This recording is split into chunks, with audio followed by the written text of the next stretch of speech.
तो आप सभी का स्वागत है आपके अपने YouTube चैनल स्टडी विद सत्यंशी में। आज के वीडियो में हम बात करने वाले हैं क्लास 9 की साइंस का चैप्टर नंबर 8 जो कि हमने स्टार्ट किया था, जो कि नाम उसका है मोशन यानी गति। ठीक है, तो इसमें हमने इसके पहले गति की समीकरणों को साधारण विधि से सॉल्व कर लिया था।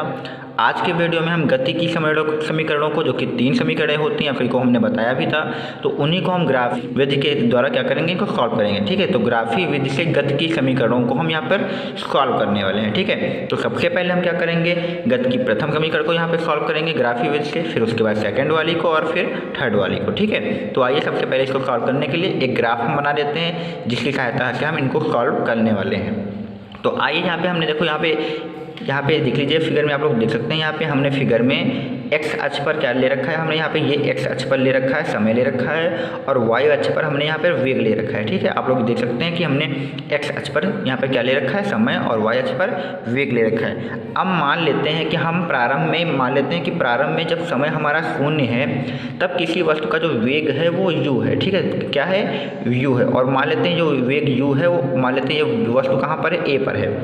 ठीक है, फिर से सुन लीजिए, जब हमारा प्रारंभ में वह समय शून्य है, तब मान लेते हैं एक वस्तु कहाँ पर है, a पर है, और इस समय उसका जो वेग है वो मान लेते हैं ये u है। ठीक है, जब a पर वो थी तो वेग इसका कितना मान लेते हैं, u मान लेते हैं, कितना मान लेते हैं, u मान लेते हैं। ठीक है, तो याद रखना है, जब वस्तु शून्य समय पर है तो वो a पर है, और a पर इसका जो वेग है वो u दिया हुआ है। ठीक है, अब क्या होता है कि वस्तु चलना प्रारंभ करेगी, तो मान लेते हैं कि t समय पश्चात, ये मान लेते हैं समय का ग्राफ दिया गया है, तो मान लेते हैं t समय पश्चात, ये मान लेते हैं यहाँ तक इसका जो t समय पूरा होता है, और ये बिंदु मान लेते हैं क्या है, c है। तो यहाँ पे मान लेते हैं कि t समय पश्चात ये जो वस्तु है जो a बिंदु पर है वह गति करके वो पहुँच जाती है अपने बिंदु b पर। कहाँ पर पहुँचती है, तो हम मान लेते हैं वो कहाँ पहुँच जाती है, b पर पहुँच जाती है। ठीक है, t समय पश्चात मान लेते हैं ये वस्तु बिंदु b पर पहुँच जाती है। ठीक है, तो अब हम क्या करेंगे, इस a को b से चाहे तो मिला भी सकते हैं। ठीक है, तो a और b को हम क्या करेंगे, यहाँ पे a और b को हम यहाँ पे मिला देते हैं। ठीक है, इसी से हमारा सॉल्व होगा, इसलिए हम क्या करेंगे, a और b को हम यहाँ पे मिला देते हैं। ठीक है, फिर से स्टार्ट से हो लीजिए कि हमने माना था 0 समय पर, शून्य समय पर एक वस्तु a पर थी, तब इसका वेग u था। फिर t समय पश्चात मान लेते हैं c बिंदु पर समय ले रहे हैं। ठीक है, जैसे जो समय t है वो c बिंदु तक लिया हुआ है। फिर मान लेते हैं t समय पश्चात जो वस्तु है वो a से b पर आ चुकी है। जब a से b पर आ चुकी है तो इसका वेग यहाँ पर कुछ इस प्रकार से यहाँ पर आएगा। ठीक है, यहाँ पर आएगा, तो यहाँ पर मान लेते हैं, तब इसका जो वेग मान लेते हैं, जब यहाँ पर थी तब इसका अंतिम वेग मान लेते हैं वो क्या हो जाएगा, v हो जाएगा। ठीक है, इस तरफ हमने वेग ले रखा है तो मान लेते हैं v हो जाएगा। जब वस्तु a पर थी तब इसका प्रारंभिक वेग u था। ठीक है, जब वस्तु b पर पहुंची है तब इसका जो हमने अंतिम वेग देखा है तो वो कितना है, v है। ठीक है, तो प्रारंभिक वेग को u से लिखते हैं, अंतिम वेग को v से लिखते हैं, ये भी आपको यहाँ पे याद रखना है। ठीक है, अब क्या करते हैं, हम क्या करते हैं, इस b को चाहे तो c से मिला दें। ठीक है, ये हम अपनी तरफ से यहाँ पे b को c से मिला रहे हैं ताकि हमको सॉल्व करने में आसानी हो जाए। ठीक है, तो हम यहाँ पे b को c से मिला देते हैं। ठीक है, तो b को हमने c से मिला दिया।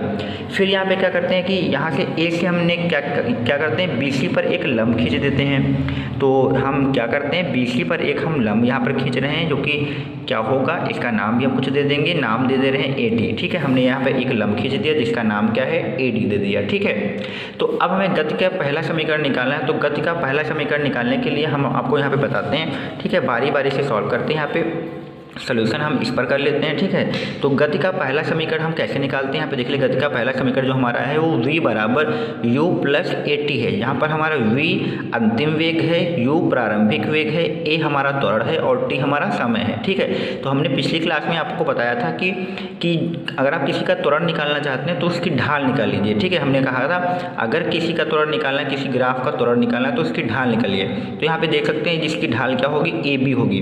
तो अगर हम एक और AB का मान निकाल लें तो वो हमारा त्वरण आ जाएगा। हमने आपको पिछली क्लास में अच्छे से बताया भी था। ठीक है, तो हम यहाँ पे क्या करेंगे, AB निकालेंगे, AB हमारी ढाल है और ढाल को ही हम क्या कहेंगे, त्वरण कहेंगे। तो त्वरण बराबर हमारा क्या हो जाएगा, अगर हमें त्वरण निकालना है तो क्या निकालना पड़ेगा, रेखा AB की ढाल। ढाल कैसे निकालते हैं, हमने वो भी बताया था, लंब और उसका आधार लेंगे। तो लंब उसका क्या हो जाएगा, B से D तक हो जाएगा, यानी ढाल कहाँ तक है, A से B तक है, तो उसी हिसाब से देखा जाएगा। तो उसका लंब BD यहाँ पे लिख लेंगे। ठीक है, और आधार क्या लिख लेंगे, AD लिख लेंगे। अगर BD बटे AD कर देंगे तो उसकी ढाल आ जाएगी, और ढाल आ जाएगी तो क्या आ जाएगा, त्वरण आ जाएगा। ठीक है, तो इस प्रकार से हम इसका त्वरण निकालने वाले हैं। ठीक है।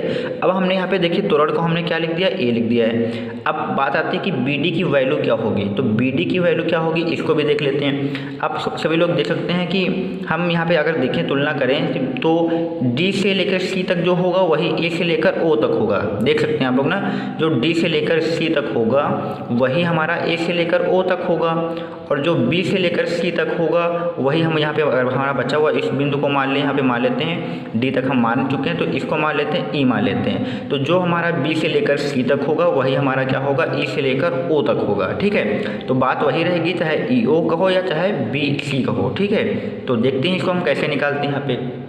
तो दोस्तों सबसे पहले हम क्या करते हैं, यहाँ पे बी डी की वैल्यू निकालते हैं। तो बी डी की वैल्यू कैसे निकालेंगे, ये देख लीजिए हमारा बी से डी तक ये है। ठीक है, बी से डी को निकालने के लिए हम क्या करेंगे, पूरे बी सी से क्या करेंगे हम, ये डी सी अगर माइनस कर दें तो ये हमारा बी डी आ जाएगा। आप लोग देख सकते हैं अगर ये हमें बी डी निकालना है तो क्या करेंगे हम, पूरे बी सी से डी सी को माइनस कर देंगे तो हमारा बी डी आ जाएगा। ठीक है, तो आइए यहाँ पे हम क्या करते हैं, बी डी निकालने के लिए क्या करेंगे हम, बी सी से क्या करेंगे हम, डी सी को माइनस कर देंगे तो हमारा क्या आ जाएगा, हमारा बी डी आ जाएगा। ठीक है, तो हम यही करने वाले हैं। ठीक है, बी डी को निकालने के लिए हमने क्या किया, बी सी से हमने इस डी सी को माइनस कर दिया। ठीक है, अब ए डी को देख लीजिए, तो चाहिए तो ए डी को हम क्या लिख सकते हैं, ए डी को हम ओ सी भी लिख सकते हैं। ठीक है, तो हम यहाँ पे ए डी को यहाँ पे परिवर्तित करके क्या लिख दे रहे हैं, ओ सी। तो ठीक है, आप यहाँ पे देख लीजिए हमने क्या किया हुआ है, ए डी को हमने क्या लिखा हुआ है, ओ सी परिवर्तित कर दिया है, और हमने बी डी को क्या लिखा हुआ है, B C minus D C कर दिया। ये आप लोग यहाँ पे लिख सकते हैं। ठीक है,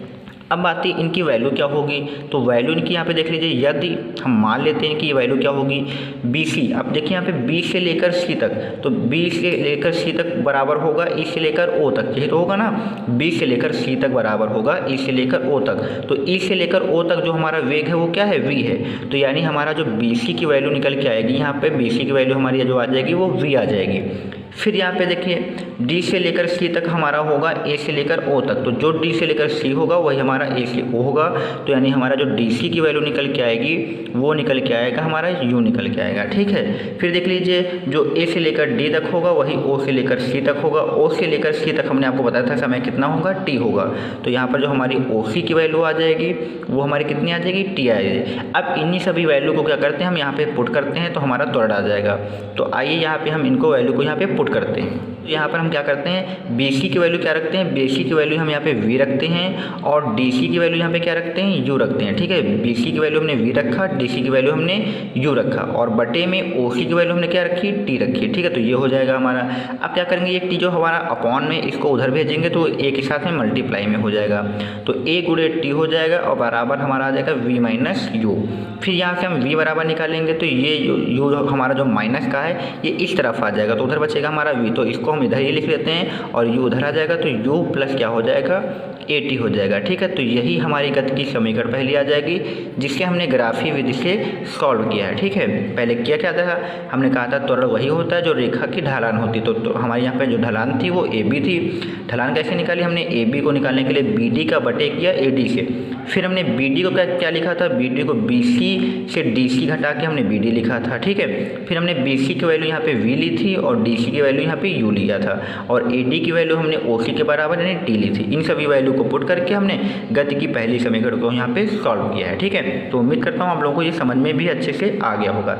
इसके बाद हम यहाँ पे देखते हैं गति कर लेते हैं गति की द्वितीय समीकरण के बारे में। ठीक है, तो गति की दूसरी समीकरण को निकालने के लिए हम क्या करेंगे कि हम यहाँ पे दूरी निकालेंगे। तो आपको हमने पिछली क्लास में ये भी बताया था कि अगर आप सभी को ग्राफी में अगर दूरी निकालना हो या विस्थापन निकालना हो तो आप जितना भी कोई वस्तु जितना स्थान कवर करती है, जितना क्षेत्रफल घेरती है, अगर आप वो पूरा क्षेत्रफल निकालेंगे तो आपकी दूरी आ जाएगी। ठीक है, तो यहाँ पे आप देखिए वस्तु ए ने बी तक गति की। ठीक है, आप लोग यहाँ पे देख सकते हैं वस्तु ए ने कहाँ तक गति की है, बी तक गति की है, तो उसने ए से लेकर बी तक और सी से लेकर ओ तक इतना हिस्सा उसने घेरा हुआ है। ठीक है, यही हिस्सा तो उसने घेरा हुआ है। ठीक है, देख सकते हैं आप लोग। अगर हम इस पूरे हिस्से का अगर क्षेत्रफल निकालें जितना उसने घेरा हुआ है तो हमारी दूरी आ जाएगी। ठीक है, तो हम यही करने वाले हैं कि दूरी निकालने के लिए क्या करेंगे, हम पूरी आकृति यानी ए बी डी सी ओ से लेकर पूरा ये जितना भी भी क्षेत्रफल है इसको अगर हम निकालेंगे तो दूरी आ जाएगी। अब इस क्षेत्रफल को निकालने के लिए हम करेंगे क्या, फिर इसमें देखिए यहाँ पे दो आकृति बन रही है। इस जो पूरे क्षेत्रफल में हम देखेंगे दो प्रकार की आकृति बनी है। एक हमारा ABD, ये ऊपर वाला जो हिस्सा है ये त्रिभुज बन रहा है, आप देख सकते हैं ये वाला जो हिस्सा है ये हमारा त्रिभुज बन रहा है, ठीक है। इसका क्षेत्रफल निकाल लेंगे हम अलग से। फिर यहाँ पे देखिए ADCO एक आयत बन रहा है, इसका क्षेत्रफल हम अलग से निकालेंगे और इन दोनों क्षेत्रफलों को अगर हम जोड़ देंगे तो हमारा कुल क्षेत्रफल आ जाएगा, और कुल क्षेत्रफल आ जाएगा तो हम इसको क्या करेंगे, दूरी के बराबर कर देंगे, ठीक है। तो यही हम यहाँ पे करने वाले हैं। तो आइए इसको हम कैसे करते हैं हम देखते हैं यहाँ पे, ठीक है। तो देखिए यहाँ पे हमने दूरी निकालने के लिए हमने आपको बताया कि गति की द्वितीय समीकरण होती क्या है, x बराबर ut प्लस हाफ AT² होती है, ठीक है। इसको निकालने के लिए क्या करेंगे, हम दूरी निकालेंगे। तो दूरी कैसे निकालेंगे, हमने आपको बताया कि त्रिभुज ABD, यानी देखिए यहाँ पे लिखा है त्रिभुज ABD का क्षेत्रफल निकालना होगा और उसमें प्लस करना होगा आयत OADC का क्षेत्रफल करना होगा, ठीक है। तो इन दोनों का अगर हम क्षेत्रफल निकाल लें तो हमारा दूरी आ जाएगी। अब आपको बता दें कि जो दूरी है वो दूरी को हम x से लिखते हैं, तो दूरी को हम x से लिख लेंगे, ठीक है।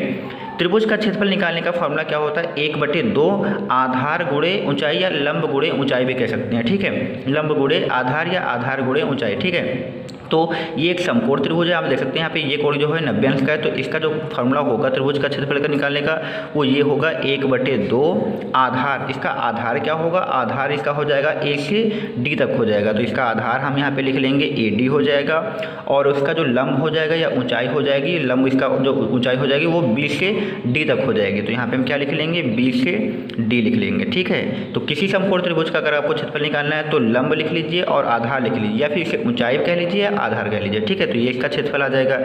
आयत का क्षेत्रफल निकालने के लिए क्या करना होगा, लंबाई गुणे चौड़ाई।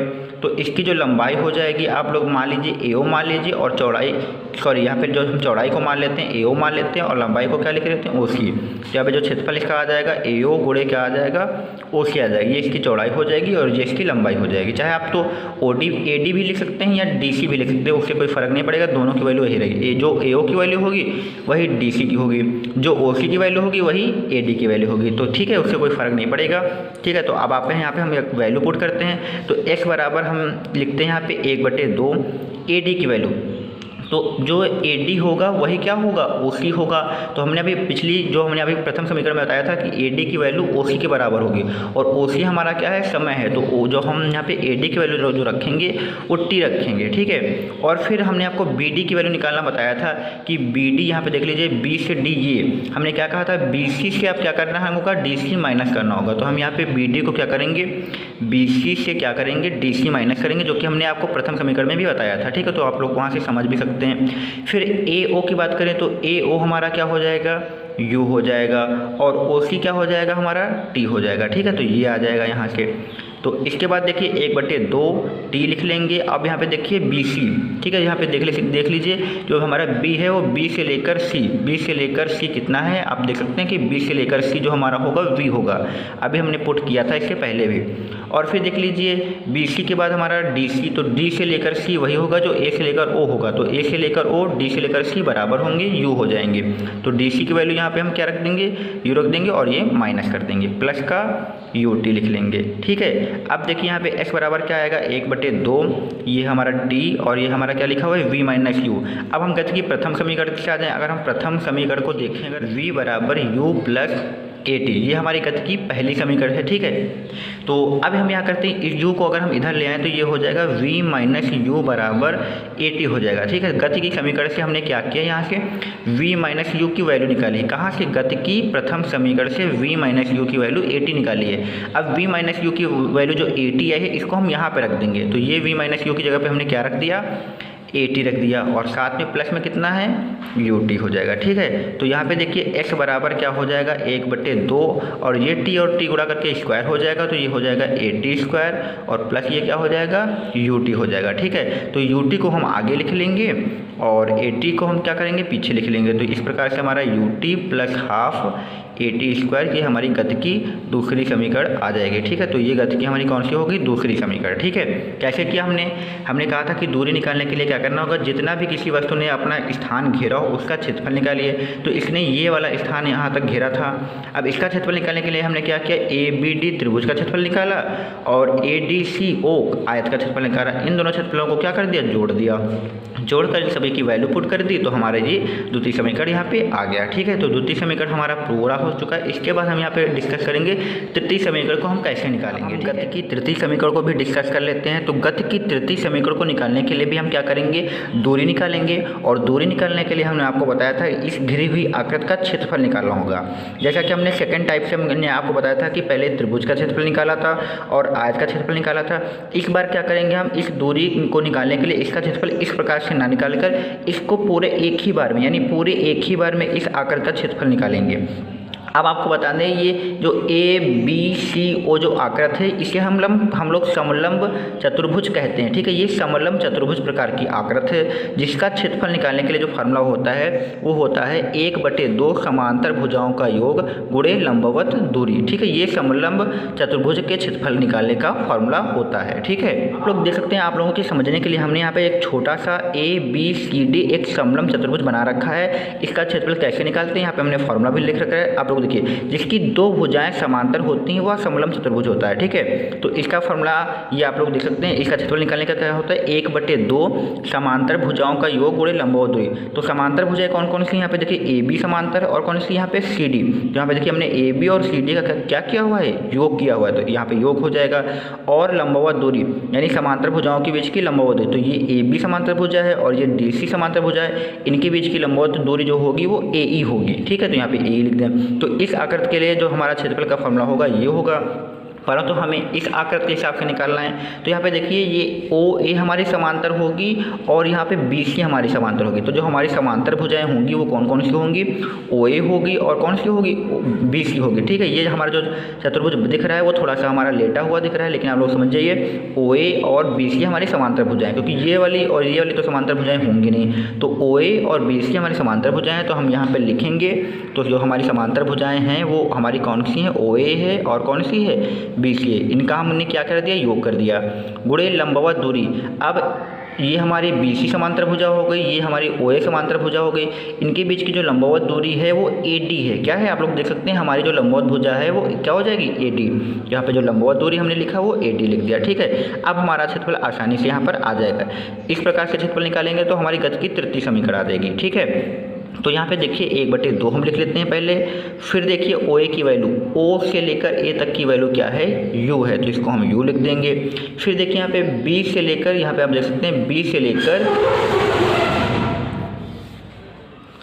फिर देख सकते हैं यहाँ पे बी से लेकर सी तक की जो वैल्यू है वो आप लोग देख सकते हैं। बी से लेकर सी तक की वैल्यू हमने क्या बताया था कि ई से लेकर ओ तक की वैल्यू होगी, तो इसे हम क्या लिखेंगे, वी लिख देंगे। ठीक है, तो ये हमारा हो जाएगा वी। देख लीजिए फिर से एक बार, यहाँ पे बी से लेकर सी तक वही होगा जो ई से लेकर डी तक होगा। आप लोग देख सकते हैं बी के सामने ई आ रहा है, तो ई से लेकर डी तक हमारा क्या होगा, वी होगा। तो हमने बी सी को क्या लिखा, वी लिखा।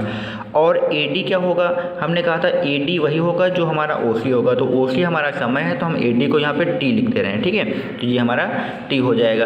अब क्या करते हैं, गति की प्रथम समीकरण से ही हम यहाँ पे देखेंगे। प्रथम समीकरण का यहाँ पर थोड़ा सा यूज होगा। तो प्रथम समीकरण हमारी क्या है, v बराबर हमारी क्या है, u प्लस ए टी है। क्या है, v बराबर u प्लस ए टी। यहाँ से हम t का मान निकालेंगे, तो t का मान निकालेंगे तो u हमारा इधर आ जाएगा, बराबर में क्या बचेगा, ए टी बचेगा। और t निकालेंगे तो हमारा a इन दोनों के बटे में आ जाएगा, यानी v माइनस यू के पूरे के नीचे क्या हो जाएगा, a हो जाएगा। तो यहाँ से हमने क्या निकाला है, यहाँ से हमने t निकाला है। अब t का मान हम यहाँ पर रख देंगे तो हमारा थोड़ा सा सॉल्यूशन अच्छे से हो जाएगा। ठीक है, तो हमें यहाँ पे दूरी बराबर निकालने के लिए क्या करेंगे, u प्लस वी है तो इसको हम थोड़ा सा कन्वर्ट करके लिख लेते हैं v प्लस यू। ठीक है, u प्लस वी को हमने क्या लिखा, v प्लस यू। और t की वैल्यू हमने यहाँ पे क्या निकाली है, v माइनस यू बटे a निकाला हुआ है। ठीक है, अब यहाँ पे देख सकते हैं आप लोग, यहाँ पे एक फॉर्मूला मैथ का बन रहा है, उसको हम अप्लाई करेंगे। a plus B a minus B के अकॉर्डिंग बना, यहाँ पे फॉर्मूला हम लिख दे रहे हैं a प्लस बी, और a माइनस बी का मैथ में फॉर्मूला होता है a square minus B square. अगर दो चीज़ें यहाँ पे प्लस माइनस में सेम हो तो आगे वाले का स्क्वायर माइनस पीछे वाले का स्क्वायर। तो इसी तरह देख लीजिए v प्लस यू है, v माइनस यू है, तो यहाँ पर वी स्क्वायर हो जाएगा, माइनस का क्या हो जाएगा, यू स्क्वायर हो जाएगा, अपॉन में क्या रहेगा, 2 रहेगा। यहाँ पे 2 नहीं ए रहेगा, ठीक है, ए रहेगा। अब क्या करते हैं, जो हमारा 2 है, ए है, जो नीचे, इन दोनों को क्या करते हैं, बटे वालों को एक्स की साइड भेज देंगे। तो उधर जो हमारा हो जाएगा 2ax हो जाएगा, और इधर क्या बचेगा, V square minus U square. तो हम यहाँ पे V square minus U square बराबर लिखते हैं 2ax लिख लेते हैं, ठीक है। जो हमारा x है इसको हमने ऐसे लिख लिया। अब यहाँ से हम क्या करते हैं, अगर हम वी स्क्वायर की वैल्यू निकालें, वी स्क्वायर की वैल्यू अगर निकालें तो ये माइनस का यू स्क्वायर इधर आ जाएगा, तो ये हो जाएगा इधर प्लस का हो जाएगा, और ये आ जाएगा 2ax, ठीक है। तो यही हमारी जो होगी गति की समीकरण होगी, इसको सही से लिख लीजिए, वी स्क्वायर बराबर यू स्क्वायर प्लस 2ax, ये हमारी गति की तीसरी समीकरण हो जाएगी, ठीक है। तो यहाँ पर हमने गति की तीनों समीकरणों को अच्छे से सॉल्व कर लिया है। तो उम्मीद करते हैं आप सभी को ये गति के तीनों समीकरण अच्छे से समझ में आ गए होंगी। अगर ये गति की तीनों समीकरण अच्छे से समझ में आ गए हैं तो प्लीज़ चैनल को लाइक, सब्सक्राइब और दोस्तों में शेयर करिए।